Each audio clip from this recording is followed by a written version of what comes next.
Hello and welcome. My name is Julia Braxton and I am one of the equity leads here at McLean. My name is Nishi Langhorn and I am the SBITS, the technology specialist at McLean. And I'm Kathleen O'Tall. I'm the other equity lead at McLean. Please take a moment to read and consider today's learning opportunities. We're going to take some time to think about how to make our PLCs culturally responsive and interact with each other around resources to help us do this. As we're learning today, consider these questions about ourselves, our schools, and FCPS as a school system. Remember, this work is about looking at ourselves to impact the work at our sites and consequently the division as a whole. The theory of action is how we will align our focus to achieve the strategic plan goals. If we continuously improve in providing a welcoming and culturally responsive environment, professional learning communities, and high-quality instruction, then FCPS will raise the bar and eliminate gaps in opportunity, access, and achievement for all students. Cultural responsiveness is embedded in all three areas. We cannot do the work in isolation. Today we will focus on how the PLC can be more culturally responsive to students as well as teammates so we can get our best work done. Let's start with exploring what a professional learning community is. The professional who represents the who. It's the people in the school who engage in the work of educating students. Who do we invite to the table? Who's included in conversations? Learning is our why. It is about enhancing our own learning to be more effective in our work with students and with each other. A central component of a PLC is to approach our work as learners ourselves. There is a learner and a teacher in every seat. Community represents how we do it. The school community is a group with a shared purpose and collective responsibility. PLC is a place where we are empowered to make decisions that support or don't support students, families, and colleagues.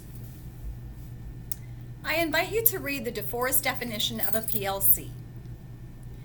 When we identify ourselves as a PLC, this is the ideal.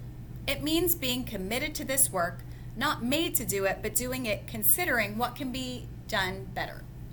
We are all works in progress. PLCs operate under the assumption that the key to improved learning for students is continuous job-embedded learning for educators.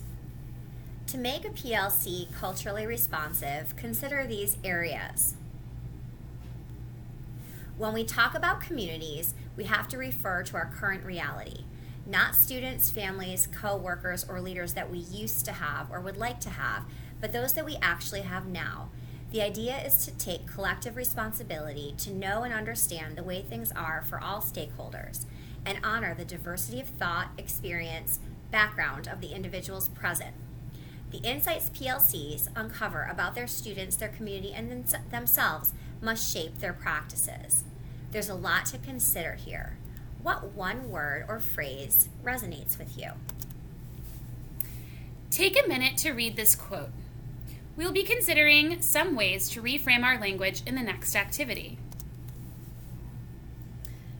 Our language matters. What might conversations in our CTs sound like during our data dialogues or IEP meetings?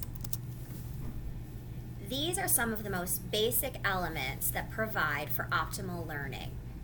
This is what we want to provide for all students. Culturally responsive teaching is how we do it. Think about the possible reasons why students are not in these optimal learning situations.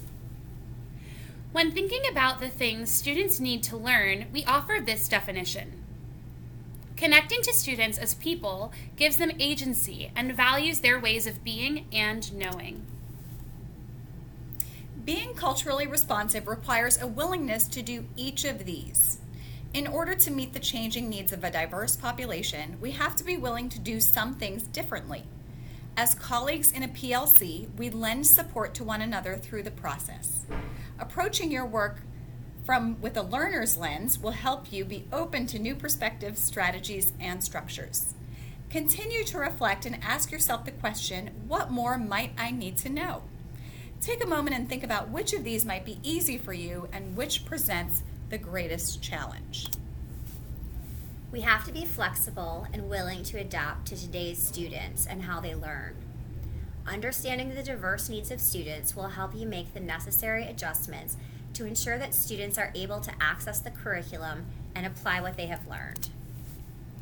This document is called the Design Principles of Cultural Responsiveness. It is the product of a collaboration of over 70 FCPS curriculum writers last fall in an effort to define the key elements of culturally responsive curriculum and instruction. The main idea is that the decisions we make about what and how we teach directly impact whether students feel valued as learners and human beings. That means that our teaching and our positive relationships with students are not separate things, they are interwoven. Instead, it requires educators' willingness to learn and reflect honestly in order to affirm and empower their students. We'll take a deeper dive into each of the 5 design principles. Take a moment to read this. Multiple perspectives means that we include many voices and perspectives in what we teach and how we teach it, and we need to look beyond some of the current curricula to make sure we are including other perspectives. Take a moment to read this. It is so important in today's society that we teach students to have a critical lens for content, because what stories get told and who is left out is not neutral. This is an important life skill. Take a moment to read this. It is imperative that we connect learning to students' lives, building on what they know and giving them an understanding of why they need it beyond just needing to pass a test. Take a moment to read this. Providing rigor means not just opening the door, but also finding ways for students to be successful once that door is open. Expectations have been proven to be the most influential factor in student outcomes. We are not helping when we assume that student can't because of whatever circumstances they have. It's incumbent on us to learn so we can support all students learning at the highest levels. Take a moment to read this.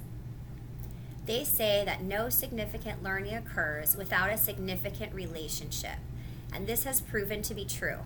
Relationships are the foundation upon which we all do our best learning. Thank you for participating. See you on Monday, November 4th for the in-person segment of this module.